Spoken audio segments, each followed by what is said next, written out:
Hello everyone, I'm Devesh Rathi from the Next Genius Foundation, and in this video I'm going to talk with you about very interesting things. You know that studying in the US is very expensive, and I'm sure many of you will be applying for scholarships and financial aid. In this video, I'm going to share with you some very interesting terminologies and some interesting information that you need to fill the financial aid application or the CSS profile.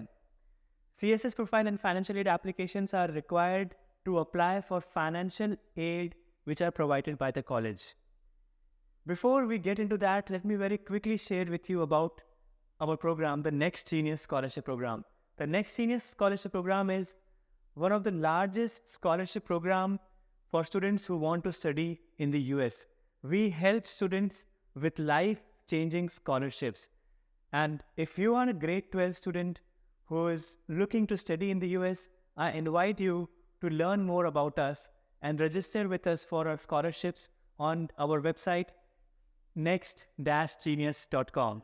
आज की presentation में मैं आपसे पूरा financial aid के जो forms रहते हैं, फाइनेंशियल एड की जो प्रोफाइल्स रहती है, क्या क्या डिफरेंट टर्म्स इसमें यूज होते हैं, उसके बारे में मैं शेयर करूंगा एंड मैं ये कोशिश करूंगा कि यू फाइंड दिस हेल्पफुल जब आप अपने बच्चों के फॉर्म्स, अपने स्टूडेंट्स के फॉर्म्स जब फिल करते हैं तो ये इंफॉर्मेशन शायद आपको काफी हेल्पफुल लगेगी. सो मैं अपनी स्क्रीन शेयर करता हूँ अब. Okay, so understanding financial forms and their terminology. But before we understand that, सबसे पहले let's try to understand what are the different types of costs involved. When you go to college, when a student goes to college, उनकी कुछ specific costs रहती है. जैसे सबसे पहले और सबसे बड़ी जो कॉस्ट रहती है वो रहती है उनकी ट्यूशन फीस की कॉस्ट. ट्यूशन फीस यानी कि जो कॉलेज की आप फीस पे करते हैं उसकी कॉस्ट. ये कॉस्ट वेरी करती है, आपको कितनी स्कॉलरशिप मिली है, हर कॉलेज के ऊपर ये डिपेंड करती है. इसके अलावा आपकी लिविंग एक्सपेंसेस की कॉस्ट रहती है. लिविंग एक्सपेंसेस में क्या क्या आता है? रूम एंड बोर्ड आता है, यानी आपका जो डॉर्म रूम रहता है, और जो फूड मील्स का कॉस्ट रहता है वो. आपके ट्रैवल एंड पर्सनल एक्सपेंसेस रहते हैं, flights and all. Health insurance रहता है. यूएस या कोई सी भी कंट्री में जाने के लिए, इंडिया में हेल्थ इंश्योरेंस इतना इंपॉर्टेंट नहीं, बट बाहर जाने के लिए आपको हमेशा एक एक्सपेंसिव हेल्थ इंश्योरेंस लेना पड़ता है. Expensive in Indian terms, you know, $3,000-4,000 का वो रहता है. बुक्स, हम लोग को इंडिया में बुक्स बहुत चीप मिल जाती है, बट वहां पे यदि आप बुक्स खरीदने जाओ तो अगेन दैट इज इटसेल्फ $1,000 पर year. And apart from that there are some incidental unplanned expenses. कभी आपके स्टूडेंट्स को बाहर जाना है, कहीं और कैंपिंग पे ले जा रहे हैं, तो उसके लिए they charge $400-500. So there are lots of small expenses like that you need to be prepared for. So ये सब कॉस्ट, जो इसकी ट्यूशन फीस कॉस्ट है, वो तो आप साल में 2 या 3 पार्ट्स में डिवाइड करके पे कर सकते हैं. लिविंग एक्सपेंसेस भी, जो फीस, हॉस्टल की फीस, डॉर्म्स की फीस, फूड की फीस रहती है, वो आप 2 या 3 पार्ट्स में डिवाइड कर सकते हो. But you need to plan that well in advance कि आपका कैसा कैश फ्लो रहने वाला है जब आप अपने चाइल्ड को बाहर भेजेंगे पढ़ने के लिए. बहुत ही जल्दी मैं आपको ये भी दिखाता हूँ कि अलग अलग टाइप के इंस्टीट्यूशंस में कितना कॉस्ट लगेगा विदाउट अ स्कॉलरशिप. यानी यदि आपको कुछ स्कॉलरशिप ना मिले तो अप्रोक्सीमेटली डॉलर्स में, और उसका कंपैरिजन एक रुपीज में भी मैं दिखाऊंगा कि कितना कॉस्ट लगेगा. 4 अलग अलग टाइप के इंस्टीट्यूशंस हैं यहाँ पे.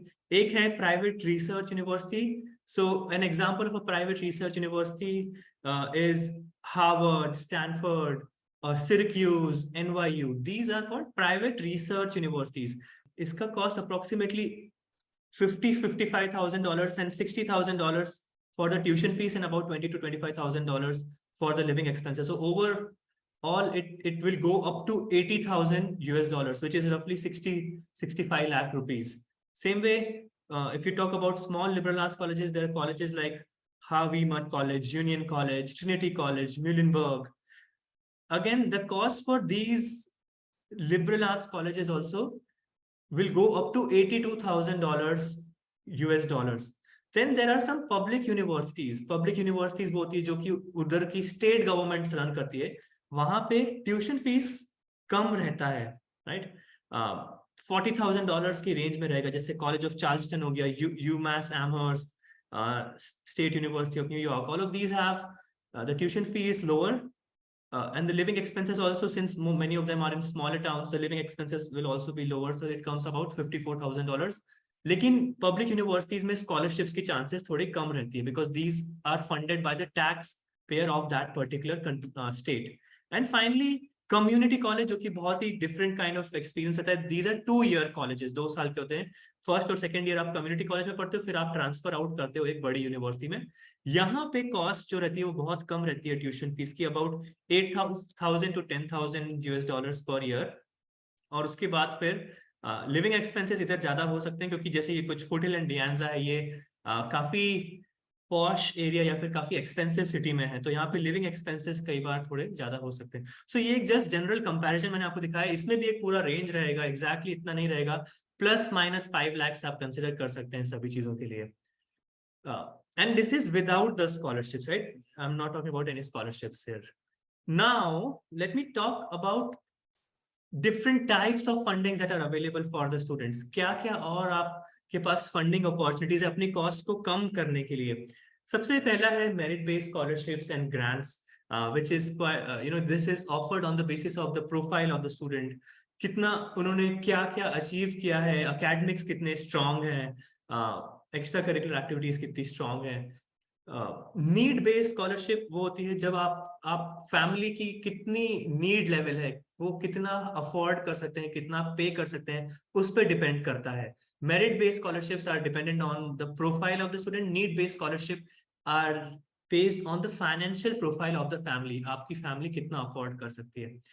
एथलेटिक स्कॉलरशिप आर स्कॉलरशिप जो कि एथलीट्स को मिलती है. यदि कुछ यूनिवर्सिटीज जो रहती है वो NCAA डिवीजन 1, डिवीजन 2 यूनिवर्सिटीज रहती है, और डिवीजन ये सब थोड़ा और इलैबोरेट टॉपिक है. बट कुछ यूनिवर्सिटीज में स्पोर्ट्स को बहुत ज्यादा इंपॉर्टेंस दिया जाता है.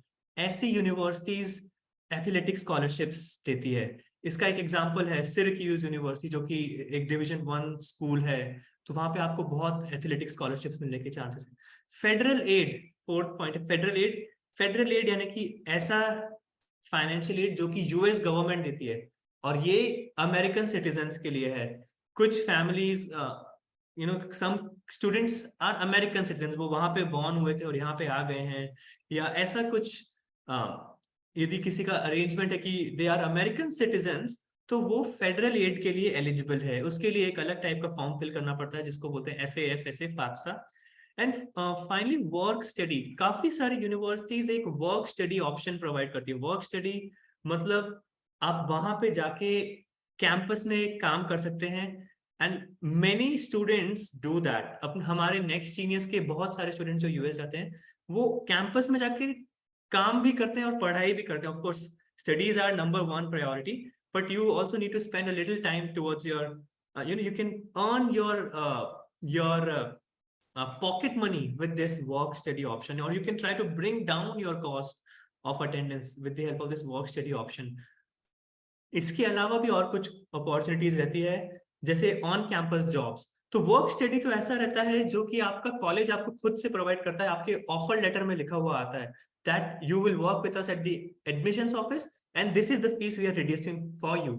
ऑन कैंपस जॉब्स थोड़ा अलग इस तरह से होता है कि आप उधर जाके लाइब्रेरीज में काम कर सकते हैं, आप उधर जाके रेसिडेंशियल हॉल्स में काम कर सकते हैं, या वो आप उधर जाके ट्यूटर बन सकते हैं. तो इन सब जॉब्स को ऑन कैंपस जॉब्स बोलते हैं. अगेन इससे भी आपका ये आपको रियल कैश मिल सकता है इसके थ्रू, जो कि आपकी पॉकेट मनी में काम आ सकता है. समर जॉब्स होते हैं, यानी कि यदि आप यूएस में गए हैं और यदि आप समर्स में भी वहां रुक जाएं, तो आपको थोड़ा और टाइम वहां पे मिलता है काम करने के लिए. You can spend longer hours working there on campus in the summers. वहां पे 2 या 3 महीने का ब्रेक रहता है, तो वहां पे आप 2-3 महीने में काफी कुछ अर्न करके अपना जो सेमेस्टर टाइम रहता है उसमें थोड़ा कम काम कर सकते हैं, ताकि आपका यहाँ से अर्निंग को आप सेमेस्टर टाइम पे यूज कर सकें. Another option is cheaper housing. While on campus also there are lots of housing opportunities. कुछ housing थोड़ी महंगी रहती है, कुछ housing options थोड़े से cheaper रहते हैं, बहुत अच्छी क्वालिटी के रहते हैं, बट फिर भी थोड़ा cheaper रहते हैं, क्योंकि शायद वहाँ पे 2 या 3 लोग साथ में रह रहे हों. एक हो गया. दूसरा ये कि आप ऑफ कैंपस भी रह सकते हैं. फर्स्ट या सेकेंड ईयर में मैं रिकमेंड नहीं करूंगा कि आप अपने चाइल्ड को ऑफ कैंपस रहने के लिए बोले, बट थर्ड या फोर्थ ईयर में आप अपने चाइल्ड को बोल सकते हैं कि सी अभी आपको पूरा शहर समझ में आ गया है, अब आप कैंपस के पास ही एक हाउस ले लीजिए ताकि कॉस्ट थोड़ा सा वहां पे बच सके, because usually on campus housing थोड़े से एक्सपेंसिव होते हैं. And finally, education. Yeah, there are some loans offered by some of the colleges as well. कुछ कॉलेजेस आपको डायरेक्टली स्कॉलरशिप देते हैं और थोड़ा सा अमाउंट वो एज अ लोन देते हैं जो कि आपको चुकाना पड़ेगा. यू हैव टू पे that back. And fifth and final thing is education loans. आप अपने इंडियन बैंक से या फिर अमेरिकन बैंक से भी एजुकेशन लोन्स ले सकते हैं. अमेरिकन बैंक से अमेरिकन ऑर्गेनाइजेशन से लोन लेने का प्रोसेस थोड़ा सा कॉम्प्लिकेटेड रहता है, बट इंडियन बैंक से लोन लेना थोड़ा आसान रहता है और हम लोग भी उसमें थोड़ा सा आपको गाइड कर सकते हैं. Now I am going to talk with you about some interesting relevant terms which will help you understand कि क्या क्या अलग अलग चीजें हैं जिनके बारे में आपको पता होना चाहिए. राइट. बहुत ये टर्म्स ज्यादा कॉम्प्लिकेटेड नहीं है, बट कई बार जब अपन इन्हें शॉर्ट फॉर्म में देखते हैं तो हम कंफ्यूज हो जाते हैं कि अरे इसका मतलब क्या है. सबसे पहला है COA. COA is cost of attendance. Cost of attendance means किसी भी यूनिवर्सिटी में जाने के लिए, वहां पे अटेंड करने के लिए आपको कितना कॉस्ट आएगा at the end of it. Right. It means यदि यूनिवर्सिटी का जो टिकट प्राइस है, यानी कि जो टोटल कॉस्ट ऑफ अटेंडेंस है वो $82,000 है, उसमें से आपको काफी स्कॉलरशिप मिल गया है या कुछ ना कुछ अदर फंडिंग अपॉर्चुनिटीज मिल गई है, अल्टीमेटली आपका जो कॉस्ट ऑफ अटेंडेंस है वो इस पर्टिकुलर अमाउंट रेंज में आएगा. Second is expected family contribution. Expected family contribution EFC. Name, उसके नाम से समझ में आ रहा है कि आपकी फैमिली कितना पे करने वाली है, आपकी फैमिली कितना पे कर सकती है, आपकी फैमिली कितना पे करेगी एक पर्टिकुलर इंस्टीट्यूट को अटेंड करने के लिए. Expected family contribution usually is a dollar amount, कि हमारी फैमिली का एक्सपेक्टेड फैमिली कंट्रीब्यूशन है वो इतना आएगा. यदि आप कुछ फॉर्म्स फिल करते हैं, जैसे CSS प्रोफाइल है जिसके बारे में मैं भी आगे बात करूंगा, CSS प्रोफाइल आपसे सारी इंफॉर्मेशन लेगी और वो खुद एक एक्सपेक्टेड फैमिली कंट्रीब्यूशन का अमाउंट निकाल के कॉलेज को भेजेगी कि सी हमने ये सारे इंफॉर्मेशन पेरेंट से पूछ ली और अब CSS प्रोफाइल को लगता है कि ये फैमिली इतना पे कर सकती है, तो ये आपका एक्सपेक्टेड फैमिली कंट्रीब्यूशन है. नेक्स्ट है CSS प्रोफाइल. CSS प्रोफाइल का फुल फॉर्म है कॉलेज स्कॉलरशिप सर्विसेज प्रोफाइल, और इसके बारे में मैं अभी और डिटेल में बात करने वाला हूं, तो मैं तभी इसके बारे में बात करता हूँ. ISFA is International Students Financial Aid Application, which is quite similar to the CSS profile. ISCOF या फिर in short COF. COF is International Student Certificate of Finances. Again ये सब चीजें का पर्पस एक ही रहता है कि वो ये पता कर सके कि फैमिली कितना पे कर सकती है. Need aware and need blind admissions. काफी बार आप ये सुनेंगे कि कुछ यूनिवर्सिटीज बोलती है we are need blind in our admissions policy और we are need aware. Need blind मतलब हम लोग एक फैमिली के EFC को नहीं देखते हैं या फिर फैमिली कंट्रीब्यूशन को नहीं देखते हैं एडमिशन डिसीजन देने के लिए. Right. Lots of colleges are need blind, lots of colleges are need aware. Need aware colleges वो रहते हैं जो कि आपके फैमिली कंट्रीब्यूशन को देखते हैं. यानी कुछ कॉलेजेस ऐसा बोलते हैं कि सी यदि ये फैमिली कम से कम $30,000 पे करेगी तभी हम उनको एडमिट करेंगे. वो होते हैं नीड अवेयर कॉलेजेस, यानी दे आर अवेयर कि ये फैमिली की नीड क्या है. एंड नीड ब्लाइंड कॉलेजेस मतलब कि आपका कितना भी एक्सपेक्टेड फैमिली कंट्रीब्यूशन रहता है उससे कोई फर्क नहीं पड़ेगा. यदि हमको आपको एडमिशन देना होगा, आपकी प्रोफाइल स्ट्रांग होगी तो हम आपको एडमिशन जरूर देंगे. So that is need aware and need blind admissions. And finally, there is something called as the university meets full demonstrated need, which also goes hands in hand most times on the need blind admission side. यदि कोई university बोल रही है कि हम लोग full demonstrated need को meet करते हैं. demonstrated need का मतलब ये होता है कि आपकी फैमिली टोटल टिकट प्राइस जो है, टोटल प्राइस ऑफ यूनिवर्सिटी 82,000 है, बट आपने बोला हम केवल $5,000 ही पे कर सकते हैं. तो यदि वो यूनिवर्सिटी ऐसा बोलते कि हम फुल डेमोन्स्ट्रेटेड नीड मीट करेंगे, यानी कि आपने 82,000 में से 5,000 ही पे कर सकते हैं, मतलब 77,000 की नीड दिखाई है यूनिवर्सिटी को, जो भी यूनिवर्सिटी ऐसा बोलते हैं कि हम फुल डेमोन्स्ट्रेटेड नीड मीट करते हैं, वो आपको एडमिशन देगी just on the basis of your profile. They will not look at your academics. This is something which the need blind and the universities do in most cases. Let me just give you some names of some of the forms that are out there that you need to be aware of and that you will be filling when you fill up these financial aid applications. Institutional aid, दो type की aids होती है, add होती है financial aid. एक होता है institutional add और एक होता है फेडरल एड. इंस्टीट्यूशनल एड वो एड होता है, वो फाइनेंशियल एड होता है जो कि कॉलेज प्रोवाइड करता है खुद के साइड से. यानी कि कॉस्ट ऑफ अटेंडेंस था $82,000 वंस अगेन. उसमें से कुछ कंपोनेंट रहता है मेरिट बेस्ड स्कॉलरशिप का और कुछ कंपोनेंट रहता है इंस्टीट्यूशनल एड का. सबसे पहले वो उस पर मेरिट स्कॉलरशिप अप्लाई करते हैं.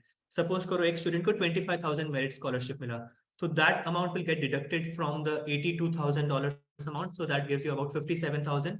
57,000 के बाद वो बोलते हैं कि ठीक है, आपकी फाइनेंशियल प्रोफाइल को देख के ऐसा लगता है कि you need additional 15,000 institutional aid. तो वो एड कैलकुलेट करने के लिए यूनिवर्सिटी सीएसएस प्रोफाइल और इस्पा यूज करते हैं. सीएसएस प्रोफाइल इस्पा दोनों काफी सिमिलर होते हैं. सीएसएस प्रोफाइल काफी ज्यादा इलैबोरेट होता है, ऑनलाइन होता है. इस्पा कई बार पेपर बेस्ड फॉर्म रहता है जिसका आप पिक्चर खींच के या फिर स्कैन करके यूनिवर्सिटीज को भेज सकते हैं. दोनों का पर्पस मोर और लेस सिमिलर ही होता है.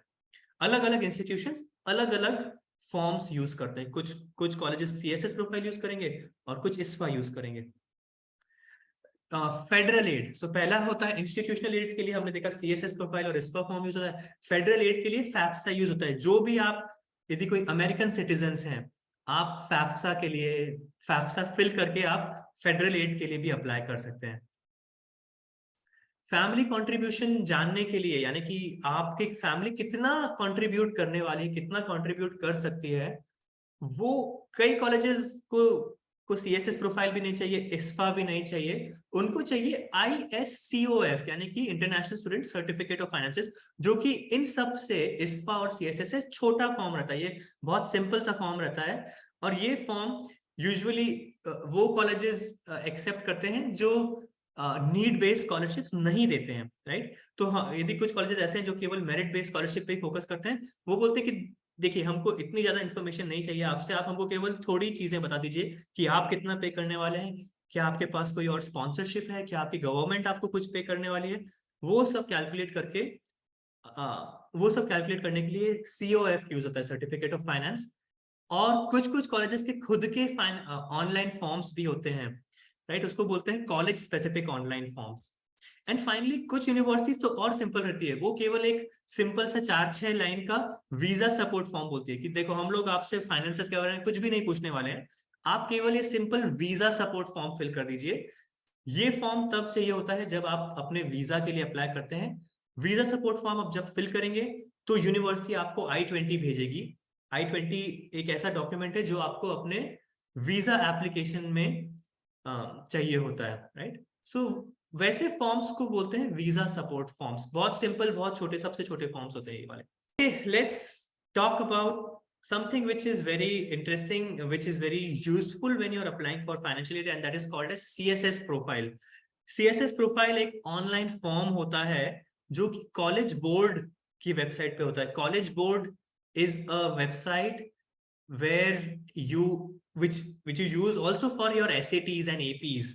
या तो यदि आपके चाइल्ड ने SAT लिया है या लेने वाला है, या AP लिया है या लेने वाला है, तो उनका कॉमन कॉलेज बोर्ड पे ऑलरेडी एक अकाउंट रहेगा, या उसी अकाउंट को यूज करके आप एक CSS प्रोफाइल बना सकते हैं, right. CSS profile is a profile which calculates your effective or expected family contribution. Why is it used? It is used to offer institutional financial aid. Institution financial aid मतलब एक तो होता है merit based scholarship जो आपकी profile पे मिलता है, वापस मैं वही बात दोहरा रहा हूँ. एंड इंस्टीट्यूशनल स्कॉलरशिप यानी जो नीड बेस्ड स्कॉलरशिप रहता है, जो कि मेरिट बेस्ड स्कॉलरशिप से थोड़ा अलग से कैलकुलेट होता है, वो need based scholarship, need based financial aid को कैलकुलेट करने के लिए CSS प्रोफाइल यूज होता है. कौन यूज करता है इसे? ऐसे सभी कॉलेजेस यूज करते हैं जो कि need based financial aid provide करने वाले हैं. CSS प्रोफाइल को ऐसे सभी कॉलेजेस यूज करते हैं जो कि अ, आपसे पूछ रहे हैं कि आप कितना पे कर सकते हो, और उसके बाद वो थोड़ा और उस पे एक फाइनेंशियल एड प्रोवाइड करेंगे। सभी कॉलेजेस को CSS प्रोफाइल नहीं चाहिए रहता है। Probably those colleges which are offering only need based financial aid, they need this CSS profile. Why should you create it? Of course you should create it beforehand. आप अपने इसमें सारी information ready करके रखिए, अपलोड करके रखिए, क्योंकि ये आप यदि ऐसे कॉलेजेस में अप्लाई कर रहे हैं जो कि आप करेंगे मोस्ट लाइकली, जहाँ पे नीड बेस्ड फाइनेंशियल एड मिल रहा है, तो यही प्रोफाइल आपसे पूछी जाएगी, यही प्रोफाइल आपसे मांगी जाएगी, यही प्रोफाइल आपको सबमिट करना पड़ेगा। How to create a CSS profile, बहुत सिंपल प्रोसेस है। मैं कोशिश करता हूँ अभी आपको दिखाने के लिए कि कैसी CSS प्रोफाइल रहती है, एंड देन हम आगे बढ़ेंगे, राइट? सो ठीक है, let me just see, but simple process है, बहुत ज्यादा कॉम्प्लिकेटेड नहीं है। जिस तरह से आप कोई और दूसरा फॉर्म बनाते हैं, उसी तरह से आपको CSS प्रोफाइल भी बनाना है। cssprofile.collegeboard.org में आप जाएंगे, यहाँ पे आपको इन्फॉर्मेशन मिल जाएगी, sign in for the fall 23 spring 24 CSS profile. हर स्टूडेंट जो कि अपना CSS प्रोफाइल का अकाउंट बनाता है, उनको एक CB Fin Aid ID मिलता है, which is college board financial aid ID, इस तरह का वो दिखेगा। अब क्योंकि मैंने ऑलरेडी अपनी CSS प्रोफाइल बना रखी है और मैंने अपना एक कॉलेज भी इसमें ऐड कर रखा है, मैं यूनियन कॉलेज को अपनी CSS प्रोफाइल भेजने वाला हूँ। मैं अपनी एप्लीकेशन को कंटिन्यू करता हूँ। ये सब इंफॉर्मेशन मैंने पहले से ही फिल करके रखी थी, बट काफी सारी चीजें सिंपल रहती है, जैसे parental relationship, residence, academic information simple है। करेंसी का एक क्वेश्चन है जहां पे मैं देखता हूँ कई बार फैमिलीज स्टक हो जाती है। इस बात पे ध्यान देना जरूरी है कि यहाँ पे क्या लिखा है। दे आर सेइंग कि आप कौन सी करेंसी यूज करने वाले हो ये एप्लीकेशन फिल करने के लिए। मैं इंडियन रुपीज ही यूज करने वाला हूँ थ्रू आउट। इसका मतलब यह है कि ऐसा ना करें कि कई जगह पे आपने डॉलर्स में कुछ अमाउंट फिल कर दिया और कई जगह पे आपने रुपीज में फिल कर दिया। जो करेंसी आपने लिखा है आप वही यहाँ पे फिल फिल करें, या सो इसी तरह से यहाँ पे बहुत सारे सेक्शंस हैं। मैं कुछ कुछ सेक्शंस आपको दिखाऊंगा यहाँ पे, बिकॉज सारे सेक्शंस फिल करने में काफी टाइम लगेगा। इसी इसमें कुछ कुछ ऐसे भी इश्यूज रहते हैं, कुछ कुछ ऐसे भी क्वेश्चंस रहते हैं कि पेरेंट्स साथ में हैं या अलग अलग हैं। कुछ पेरेंट्स कस्टोडियल पेरेंट्स हैं या नॉन कस्टोडियल पेरेंट्स हैं। कस्टोडियल पेरेंट्स यानी कि आपके जो चाइल्ड की कस्टडी है वो आप ही के पास है या आपके पास नहीं है, क्या आप एक चाइल्ड के एजुकेशन के लिए पे करने वाले हैं या नहीं करने वाले हैं। तो वो सब का प्रोसेस थोड़ा सा कॉम्प्लिकेट हो जाता है, वो सब समझने के लिए थोड़ा टाइम लगेगा। बट यदि एक थोड़ा सा अपन यदि सिंपल प्रोसेस की बात करें, तो सपोज करो एक मॉम एंड डैड है और उनका एक बच्चा है, तो इधर एक सेक्शन आएगा वापस से जिसमें लिखा है पेरेंट इनकम। तो इसमें काफी सारी चीजें हैं जिसमें आपको ये फिल करना पड़ेगा कि अरे हमारी फैमिली इनकम क्या है, क्या आपने टैक्स रिटर्न फाइल किया था, बिकॉज ये आपसे आपके टैक्स रिटर्न्स के बारे में भी बहुत सारी इंफॉर्मेशन पूछेगा। आपको अपनी सारी इंफॉर्मेशन और आपके डॉक्यूमेंट्स भी यहाँ पे सबमिट करना पड़ेंगे। जैसे कि अभी यहाँ पे ये पूछ रहा है कि how much did mom earn for work. अभी मैंने अपने मॉम का नाम MOM ही डाल दिया था, बट यदि आप सपोज करो आपका नाम कुछ और है मॉम का नाम, तो यहाँ पे लिखा है how much let's say Vandana earns from work, और how much someone else earns from. यहाँ पे सिमिलरली यहाँ पे डैड लिखा था, तो how much did dad earn from work, कौन से साल में, 2021 में। सिंपल है। इसी तरह से बहुत सारे क्वेश्चन से आपसे पूछेगा, आपको आपके टैक्स रिटर्न्स या आपके इनकम स्टेटमेंट्स अर्न करना पड़ेंगे। Total compensation from employer including bonuses and all of those things, ठीक है। Interest income, dividend income, simple है ये सब। इंटरेस्ट, डिविडेंड इनकम, ये सब आप समझ सकते हैं कि क्या है। Net income from businesses and partnerships, यदि आप कुछ और बिजनेसेस रन करते हैं या आपके पास रियल एस्टेट है या आपके पास फार्म्स हैं, वो सब इंफॉर्मेशन आप यहाँ पे ऐड कर सकते हैं। अदर टैक्सेबल इनकम, पेंशन आती है क्या कुछ, या फिर कुछ रिटायरमेंट बेनिफिट्स आते हैं क्या, ये सब इंफॉर्मेशन आप यहाँ पे ऐड कर सकते हैं। Mandatory all taxes, mandatory withholdings and paid और withheld income tax, state tax. So कुछ अमाउंट जो आपका टैक्स में डिडक्ट होता है, कुछ अमाउंट जो आपका TDS में डिडक्ट होता है, वो अमाउंट आप यहाँ पे डाल दीजिए और फिर उसकी इन्फॉर्मेशन दे दी कि भाई यहाँ पे हमारा इनकम टैक्स हो गया, हमारा TDS डिडक्ट हो गया, ये सब इन्फॉर्मेशन डिडक्ट हो गया, तो उसकी इन्फॉर्मेशन आप यहाँ पे डाल सकते हैं, राइट। ये हो गया एक। एलिमनी रिसीव्ड, यदि कुछ एलिमनी आपको रिसीव हो रही है तो वो यहाँ पे इन्फॉर्मेशन ऐड कर सकते हैं। Income from other members of the family, तो वो सब इंफॉर्मेशन भी आप यहाँ पे ऐड कर सकते हैं। यदि आपको कुछ, हाउ सपोज करो कई बार ग्रैंड पेरेंट्स कुछ देते हैं आपको, तो वो इन्फॉर्मेशन भी आप यहाँ पे लिख सकते हैं कि भाई हमारे फादर, ग्रैंडफादर ये इनकम पर मंथ हमको देते हैं, right. Money given to them और पेड ऑन देयर बिहाफ, यदि आपने अपने फैमिली मेंबर्स के बिहाफ पे कुछ पेमेंट किया है तो वो आप यहाँ पे ऐड कर सकते हैं। तो सी, ये सब काफी सारे स्टेटमेंट सेल्फ एक्सप्लेनेटरी हैं। कई बार आप एक एक चीज को देखेंगे तो कुछ ना कुछ क्वेश्चंस अराइज हो सकते हैं। एक दो चीजों के लिए मुझे भी क्वेश्चंस आए थे। मैंने क्या किया, सिंपली मेरे को ये नहीं पता था कि विथहोल्डिंग क्या होता है, तो मैंने सिंपली गूगल पे सर्च किया what is withholding, and I realise कि this is the tax that is being deducted from my salary, this is the TDS being deducted from my salary. तो ये सब बहुत सिंपल सिंपल सी चीजें हैं। एक साथ आप इतने सारे क्वेश्चन देखेंगे तो कई बार कंफ्यूज हो सकते हैं। इसमें दो चीजें भी है, एक और तरह के एसेट्स हैं। कई बार सी, ये तो हमने पूरा देखा, पेरेंट्स की इनकम और पेरेंट्स के एम्प्लॉयमेंट के बारे में बात हो गई, पेरेंट्स के एसेट्स के बारे में बात हो गई, पेरेंट्स के एक्सपेंसेस के बारे में बात हो गई। नीचे एक ऐसा भी सेक्शन है जहाँ पे स्टूडेंट्स की इनकम के बारे में बात हो रही है। बच्चे भी कई बार कुछ जॉब्स करते हैं या कहीं ना कहीं कुछ इंटर्नशिप्स करते हैं। यूएस में तो बहुत ज्यादा हाई स्कूल स्टूडेंट्स जो है वो कुछ ना कुछ जॉब्स करते हैं, तो उनका खुद का भी कुछ इनकम रहता है, उसके बारे में वो यहाँ पे इंफॉर्मेशन लिखते हैं। स्टूडेंट्स के खुद के भी कुछ एसेट्स रहते हैं। कई बार दादाजी ने अपने पोते के लिए एक प्रॉपर्टी लिख दी, right, that is a students asset, तो उसका नाम स्टूडेंट एसेट में आना चाहिए, राइट। एक ये जो फाइनल सेक्शन है जिसमें लिखा हुआ है स्पेशल सर्कमस्टांसेस, यहाँ पे आप ऐसी कुछ भी चीज लिख सकते हैं जो कि आपको लगता है कि ये मुझे बताना चाहिए सीएसएस प्रोफाइल को, यूनिवर्सिटी को, क्योंकि ये कहीं पे भी पूछा नहीं गया। जैसे कि मेरे घर पे एक, अभी ये क्वेश्चन हालांकि पूछा जाता है कि आपके मेडिकल एक्सपेंसेस क्या है, बट फिर भी यदि आपको लगता है कि जैसे कोई किसी के यहाँ पे कैंसर पेशेंट है या कुछ ऐसा बहुत बड़ा एक्सपेंस है जो आप कहीं पे भी लिख नहीं पाए या फिर एक्सप्लेन नहीं कर पाए, तो उसको बहुत ही कम शब्दों में आप यहाँ पे एक्सप्लेन कर सकते हैं। बहुत अच्छा ये एक सेक्शन है स्पेशल सर्कमस्टांसेस का, इसको आप अच्छे से यूज कीजिए, बिकॉज ये आपको अपनी सिचुएशन एक्सप्लेन करने के काम आएगा, राइट। ठीक है, कुछ important interesting points about CSS profile है, 6 पॉइंट्स मेरे पास हैं। Number 1 is you are required to submit your income, assets, expenses and liabilities on CSS profile, yours and the students. So सभी का इनकम और एसेट्स, एक्सपेंसेस और liabilities, ये चारों information के बारे में आपको बहुत क्लियर अंडरस्टैंडिंग होना चाहिए। The college will consider the income and assets of both the students and parents and then decide the EFC. So यदि आपको ऐसा लगता है कि अरे मैं खुद से ये ऐड कर दूं कि भाई मेरे को $25,000 पे करना है कॉलेज के लिए, ऐसा नहीं होता है। सीएसएस प्रोफाइल खुद ये अमाउंट कैलकुलेट करता है, आपको तो केवल अपनी सारी इंफॉर्मेशन डालना है उसमें, फिर सीएसएस प्रोफाइल खुद से वो कैलकुलेट करके आपको नहीं भेजेगा, वो डायरेक्टली कॉलेज को भेजेगा कि देखो ये फैमिली ने इतना इतना सब रिपोर्ट किया है, हमें लगता है, सीएसएस प्रोफाइल को लगता है कि ये फैमिली इतना पे कर सकती है।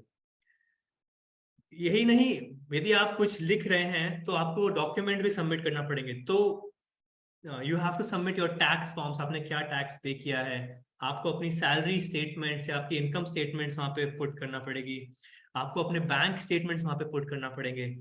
एक ऑनलाइन फॉर्म रहता है आईडॉक, तो जब आपको ये फॉर्म सबमिट करना पड़ेंगे तब आईडॉक का आपको इन्फॉर्मेशन आ जाएगा, and then submit these all these documents through the IDOC portal.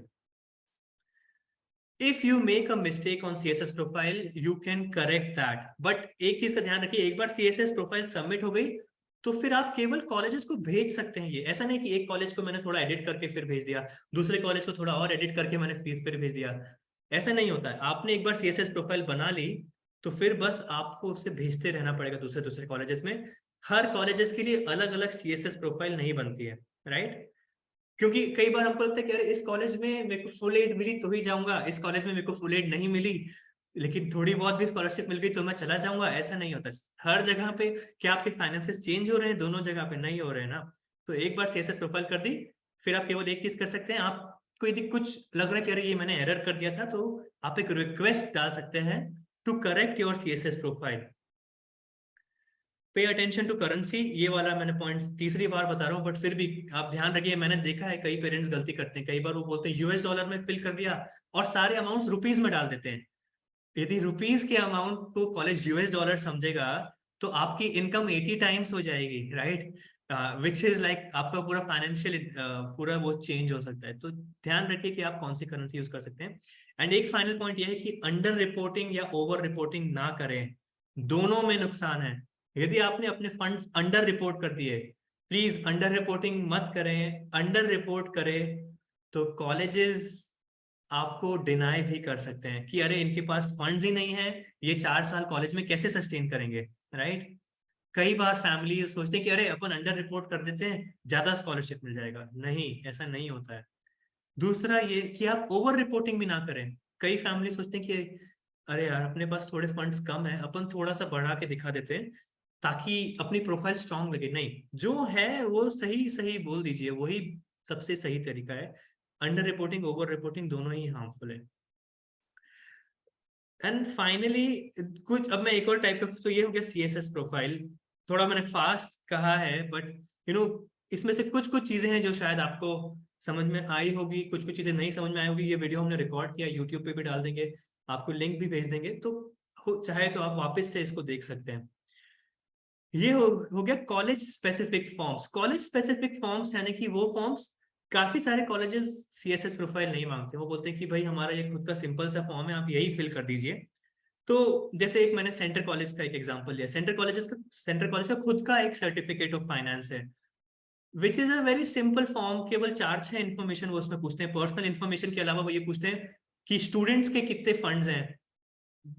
Parents के फंड्स की बात अलग है, स्टूडेंट्स के खुद के कितने फंड्स है वो यहाँ पे लिख दीजिए।